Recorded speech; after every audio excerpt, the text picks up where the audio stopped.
मंगलम पंच परमेष्टि मंगलम तीर्थंकरम मंगलम विश्वजिन्धर्मं मंगलम वीरशासनं मंगलम वीरशासनं वन्दितो सर्वसिद्धे ध्रुवमचलमणोभवं गतिं पते वोक्षामि समय पाहुड मृणमो सुध केवली भड़िदम। समयसार परम मांगलिक ग्रंथ है। आचार्य कुंदकुंद देव द्वारा इसे ईसा पूर्व प्रथम शताब्दी में लिखा गया है। भगवान महावीर स्वामी की वाणी को आध्यात्मिक रूप से प्रस्तुत किया है। आचार्य अमृतचंद स्वामी की आत्मख्याति टीका के अनुसार इसमें 415 कुल गाथाएं हैं। भाषा प्राकृत है, शैली आध्यात्मिक है। 4 अधिकार हम लोग पढ़ रहे थे। चौथा अधिकार, पहला जीव अधिकार, दूसरा अजीव अधिकार, तीसरा कर्ता कर्म अधिकार और चौथा पुण्य पाप अधिकार। पुण्य पाप अधिकार का वर्णन चल रहा था। गाथा नंबर 150। रत्तो बंददि कम्मम मुच्चति जीवो विराग संपन्नो ऐसो जिणो वदेशो तमहा कम्मे सुमारज्ये। आचार्य विद्यानंद महाराज जी के लिए ये वाली गाथा बहुत प्रिय गाथा थी और आप लोगों को भी ये गाथा रटना चाहिए। अपने घर में किसी दीवार में सोने के अक्षर से लिखवाना चाहिए और बार बार इसका चिंतन करना चाहिए, मंथन मनन करना चाहिए। भगवान की समस्त वाणी का सार है इस गाथा में। इतने 6 घड़ी उपदेश देते हैं जीवन पर्यंत तीर्थंकर, और वहाँ पर बैठे 12 सभाओं के जीवों के लिए क्या उपदेश देते हैं, क्या है उनकी वाणी का सार। रत्तो वंददि कम्मम, राग से कर्म का बंध होता है। मुच्चदि जीवो विराग संपन्नो, और राग को छोड़ने से, विराग से संपन्न होने से कम्मम मुंचदी, कर्म छूट जाते हैं। ऐसो जिणोपदेशो, बस यही जिनेन्द्र भगवान का उपदेश है। इसलिए तमहा कम्मेषु मारज्य, इसलिए राग कम्मेषु, कर्मों में राग मत करो। अब बताइए, इससे ज़्यादा कोई उपदेश नहीं है। वो हमें राग से हटा करके वीतराग की ओर ले जाना चाह रहे हैं। क्यों? क्योंकि राग दुख का कारण है। जहाँ जहाँ जब जब जिन जिन वस्तु से, व्यक्ति से राग होगा, वहाँ वहाँ तब तब आपको आकुलता होगी, व्याकुलता होगी, और वो आकुलता व्याकुलता दुख है। भगवान तुम्हें दुख से निकाल करके उत्तम सुख की ओर ले जाना चाहते हैं। और संसार में ऐसा कोई जीव नहीं है जो सुख की इच्छा ना करता हो, क्योंकि सुख आत्मा का स्वभाव है। ज्ञान आत्मा का स्वभाव है, शक्ति आत्मा की स्वभाव है, तो वो उन चीज़ों को अपने में संपूर्णता से प्रकट करना चाहता है। कोई भी व्यक्ति ज्ञान से ऐसा नहीं हो सकता है कि बस अब मुझे ज्ञान नहीं चाहिए। उसे ज्ञान तब तक चाहिए जब तक उसे केवल ज्ञान ना हो जाए। उसे शक्ति तब तक चाहिए जब तक वो अनंत शक्ति वाला ना हो जाए, और उसे सुख तब तक चाहिए जब तक वो अनंत सुखी ना हो जाए। तो ये आत्मा का स्वभाव है, तो जीव उसी को ही प्रकट करना चाहता है। अज्ञानता से उसे विपरीत रास्ता मिल जाता है, विपरीत देशना मिल जाती है, उपदेश मिल जाता है, गलत मार्ग में चला जाता है। इसलिए खोजता तो वो ज्ञान, शक्ति और सुख को ही है, लेकिन उसके हाथ में अज्ञानता मिलती है, दुख हाथ में पकड़ में आते हैं। रत्तो बंदति कम्मम, ध्यान रखो, कान खोल के सुन लो, राग बंध का कारण है। ये पुण्य पाप अधिकार चल रहा है, इस अधिकार के अनुसार पुण्य भी राग है, और वो भी दुख का कारण है। महाराज जी, हम क्यों दुख के कारण बनेंगे? हम तो मंदिर आते हैं, पूजा पाठ करते हैं, स्वाध्याय करते हैं, अभिषेक करते हैं, ये हमारे दुख के कारण कैसे हैं? अतीन्द्रिय आनंद के सामने ये इंद्रिय जो सुख है वो दुख ही है। कैसा है वो? दुख ही है। जहाँ जहाँ आकुलता है वहाँ वहाँ दुख है। अब आकुलता दो प्रकार की होती है, एक आकुलता प्रशस्त है और एक आकुलता अप्रशस्त है। अप्रशस्त आकुलता, जैसे अभी आपको यहाँ से घर जाने का भाव हो जाए तो ये भी तो आकुलता ही है। तो आप उठेंगे और घर चले जाएंगे, परिवार की याद आ जाए तो घर चले जाएंगे, अपने सुख साधन भोग भोजन याद आ जाए तो अभी उठ करके घर निकल जाएंगे। ये आकुलता ये भी है, पर वो अप्रशस्त है, अशुभ है।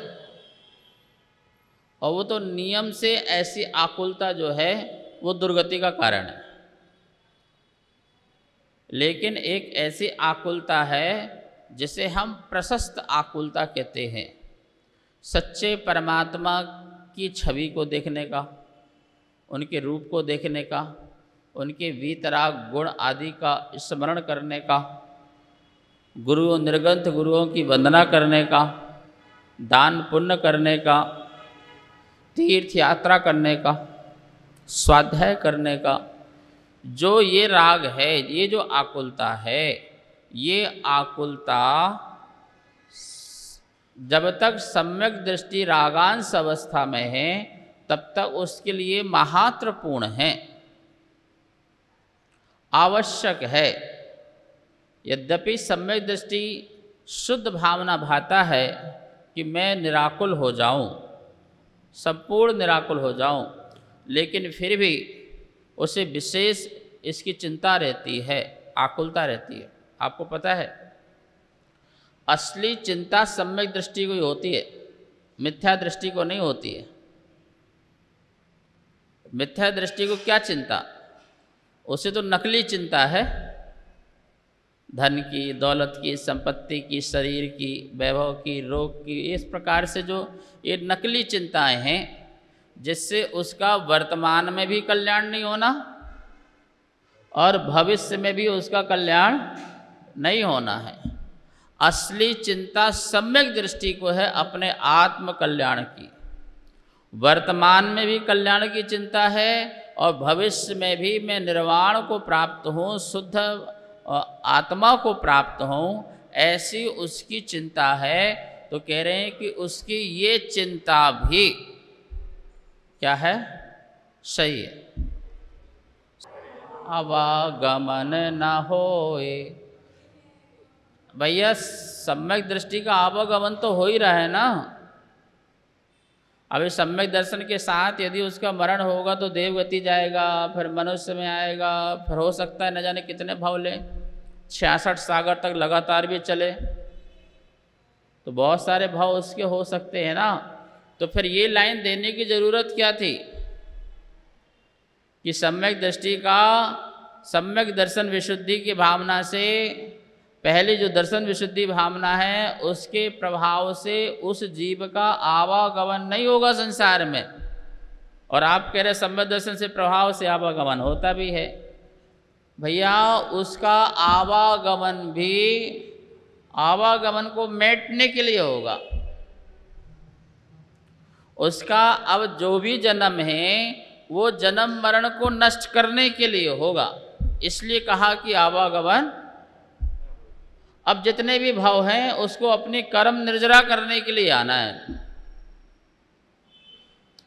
जो कर्म बांध रखे हैं उन कर्मों के फल को भोगने आना है।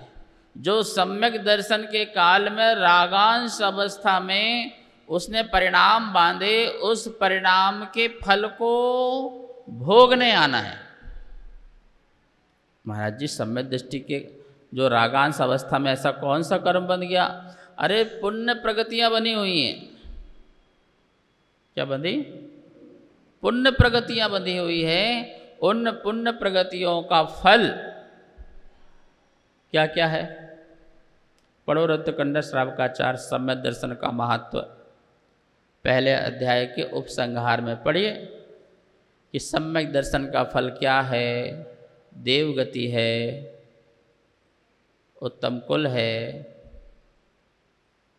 महान पुण्य के फल को भोगने वाला, अर्थात वह चक्रवर्ती भी बन सकता है, नारायण प्रति नारायण भी बन सकता है, और अंत में लिखा तीर्थंकर भी बन सकता है, और अंत में ये भी लिख दिया कि वो शिव भी जा सकता है, मोक्ष भी जा सकता है। ठीक है, तो वो क्यों बोला? क्योंकि सम्यक दृष्टि का कॉन्सेप्ट क्लियर हो गया। अब उसको कोई दुविधा नहीं है, उसको मार्ग और मार्गियों के प्रति कोई दुविधा नहीं है। मोक्ष मार्ग और मोक्ष मार्ग के फल पर उसे किसी प्रकार का संशय नहीं है। यही मोक्ष मार्ग है, और इस मोक्ष मार्ग में चलने वालों का जो मोक्ष है, अनंत सुख है, ये उसका फल है। इस पर उसको कहीं भी किसी भी प्रकार से शंका संदेह संशय नहीं है, निश्चिंत हो गया वो। इसलिए उसका यदि अब जन्म मरण भी होता है तो वो हर भाव में अपनी कर्म की निर्जरा करने के लिए होगा। जो भी उसके अशुभ कर्म बंधे हुए हैं वो तो काटेगा काटेगा, शुभ कर्म की भी उसकी निर्जरा क्रम क्रम से जन्म ले, मनुष्य बने, ब्रज वृषभार संगन शरीर धारण करे, मुनि बने और छपक श्रेणी चढ़े, मोहनी कर्म को नष्ट करे, केवल ज्ञान प्राप्त करे और मोक्ष को प्राप्त हो। यहाँ ये बता रहे हैं भैया राग बंध का कारण है, अर्थात राग इज इक्वल टू संसार और संसार इज इक्वल टू महादुख। विराग सुख का कारण है और सुख इज इक्वल टू अनंत सुख मोक्ष। अब आप ये देखो कि हमें राग करना है या नहीं करना, ऐसो जिणोब देसो। अब वो ये नहीं कह रहे कि तुम राग छोड़ो और विराग से संपन्न हो जाओ, क्योंकि ये अरहंत की वाणी है, अहंकारी की वाणी नहीं है। अरहंत की वाणी उपदेशात्मक होती है, अहंकारी की वाणी आदेशात्मक होती है। यहाँ पर उपदेशात्मक है। भैया आपको हमने बता दिया, राख बंद दुख विराग से संपन्न आत्मा सुखी। अंत में उन्होंने कहा, बड़े प्यार से, बड़े वात्सल भाव से कहा, इसलिए कर्मों में राग मत करो, अपने मन वचन काय की क्रियाओं को राग में मत फंसाओ। शुद्ध भावना की दृष्टि से यदि कदाचित मन वचन काय का क्रिया होती है तो होने दो, लेकिन उस क्रिया के प्रति भी राग का परिणाम मत रखो। शुद्ध भावना प्रकट हो, इस बात को जानो। संवेश शिखर जाना है तो संवेश शिखर का लक्ष्य हर कदम पर याद रखो। कदम उठेंगे, साधन का उपयोग होगा, पर उस कदम, उस रास्ता और उस साधन के प्रति राग मत रखो। परिणाम विशुद्धि रखो अपने लक्ष्य की प्राप्ति के लिए। और हमारा लक्ष्य है आत्मा की परम विशुद्धि।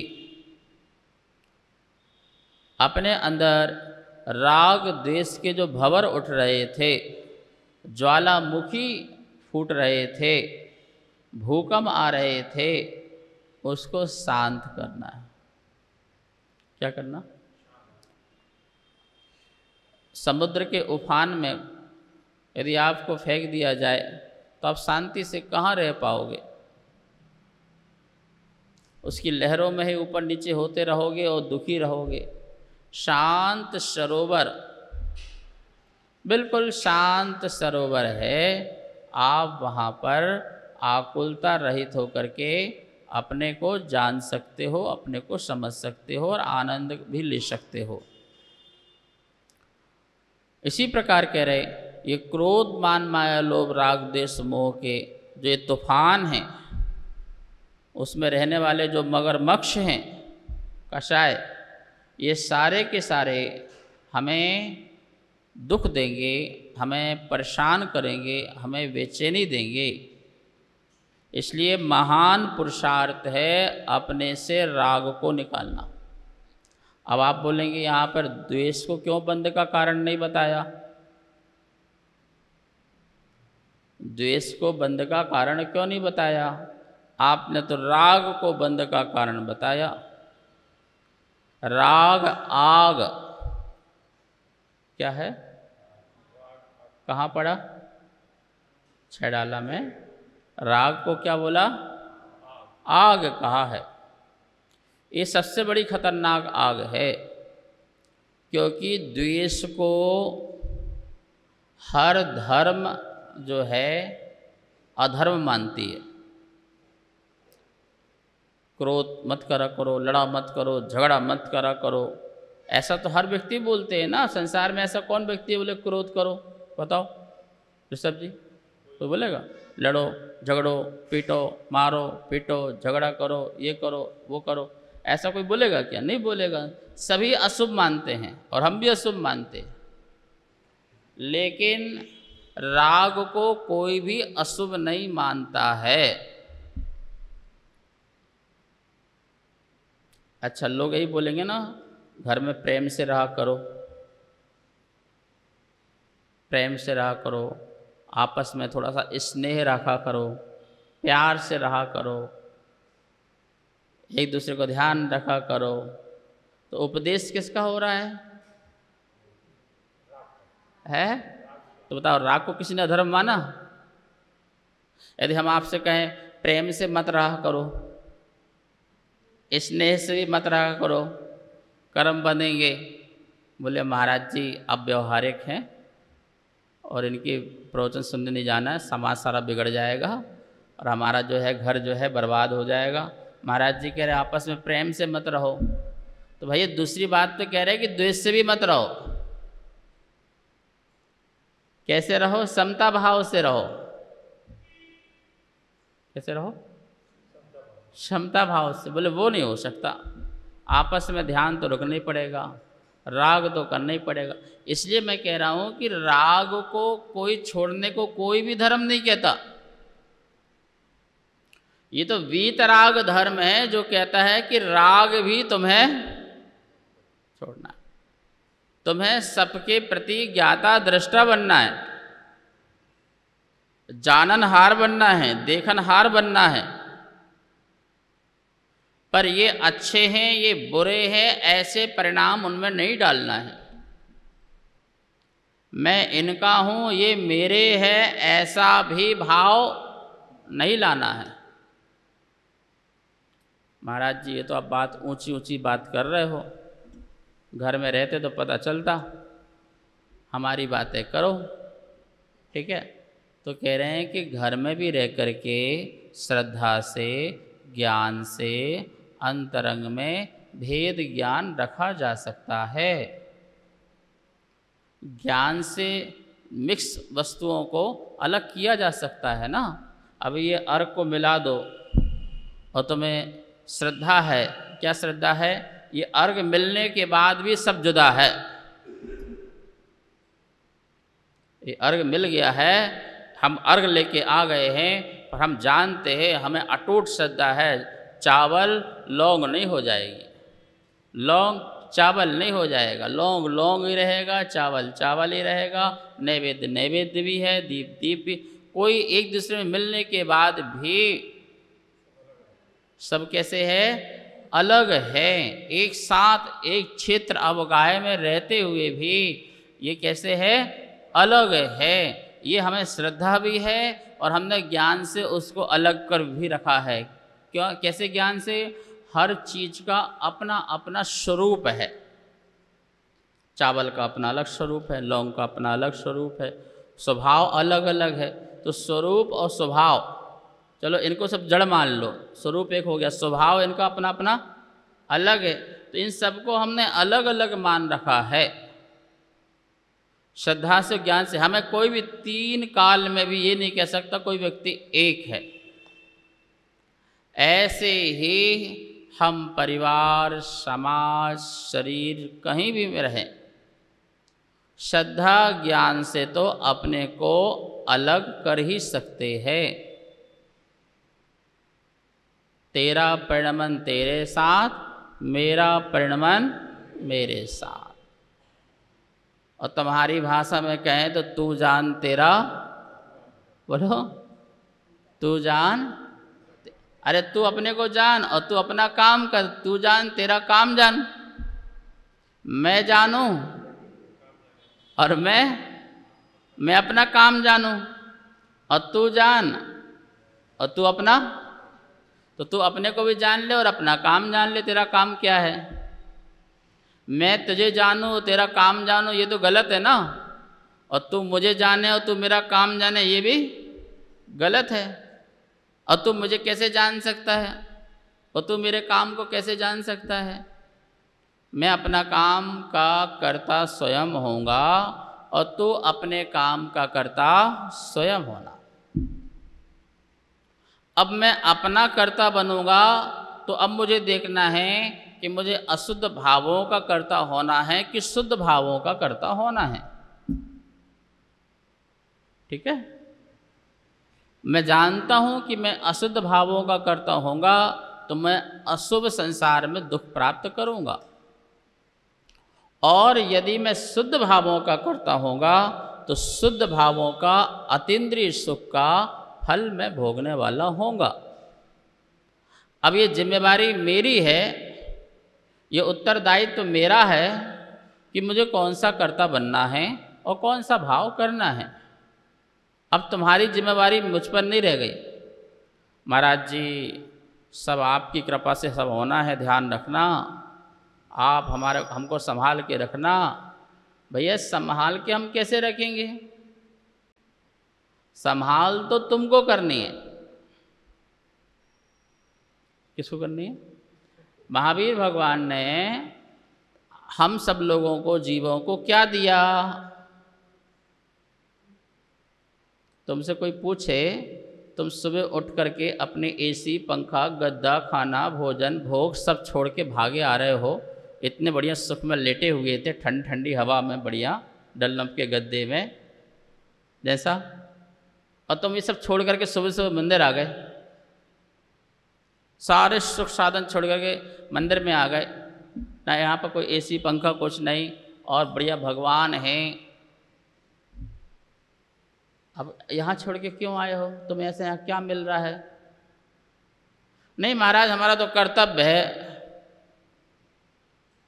कर्तव्य करने आ रहे हो बस? तो कर्तव्य तुम तो घर का भी करते हो। आखिर तुम भागे भागे महावीर के चरणों में क्यों आ रहे हो? ये आपके पास में इसका उत्तर तो होना चाहिए ना। है कोई उत्तर? क्या है?